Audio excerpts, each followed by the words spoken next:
And now we're going to the sacred cow of save money. And in 1971, President Nixon took the dollar off the gold standard, basically took the world off the gold standard, and money was no longer money. So people are no longer saving money.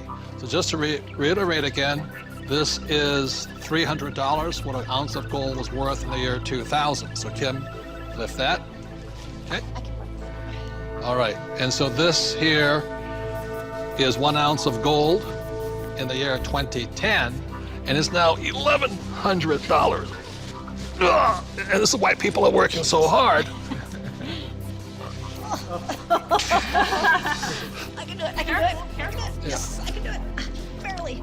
So the big reason I've said in my books for years that savers were losers is very simply because in 1971, the dollar stopped being money, it became debt. Right, Mike? Yeah, the rules all changed in '71. Before then, somebody, when they became working age, they could expect to put away 10% a year, and by the time they got into their 60s, they could retire on their savings account and expect to live off that interest. And in '71, everything changed, and they started creating currency on a massive scale. Worldwide. Ever since then, worldwide. And that is what causes inflation and the loss of purchasing power. So people thinking that they can retire, back in the 50s, if you got $100,000 or $50,000, you could retire on that. So for my mom and dad, the World War II generation, the industrial age generation, it was very smart to save money. For our generation, the baby boom generation and on, saving money could be the most stupid thing you can do because the system is stealing your wealth through the very thing you work for, called money, which is not money anymore. Right. Real money is actually gold and silver. Money has to maintain its value over long periods of time. Currency doesn't have to. And this is historically, has always been, for thousands of years, this has been money. 5,000 years, this has been the predominant currency. It became money when somebody minted it into coins in Lydia in about 680 BC. And each unit had the same buying power as the next one. They became interchangeable. So let me ask you this. This printing of money out of just paper, this has been tried before, hasn't it? Many, many, many times, and there's always one result.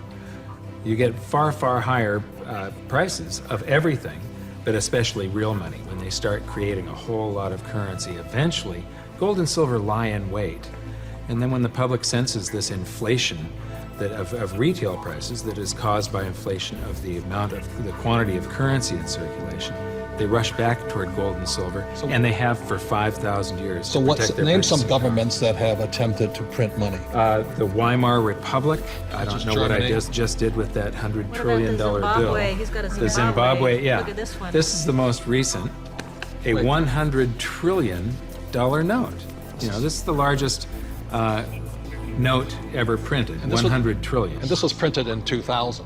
Yeah, but when Zimbabwe was created as a country, when it went from Rhodesia to Zimbabwe, they were, the Zimbabwean dollar was on parity with the US dollar. One US dollar was the same as a Zimbabwe dollar.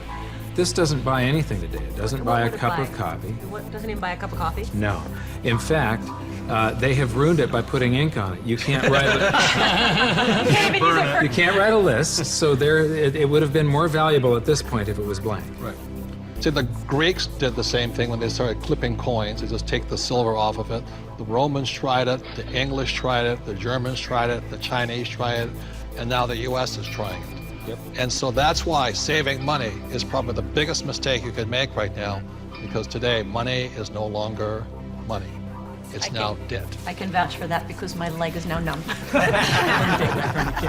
So all currencies throughout the world are in trouble, the same way this Zimbabwe dollar is in trouble. And that's the problem with saving money.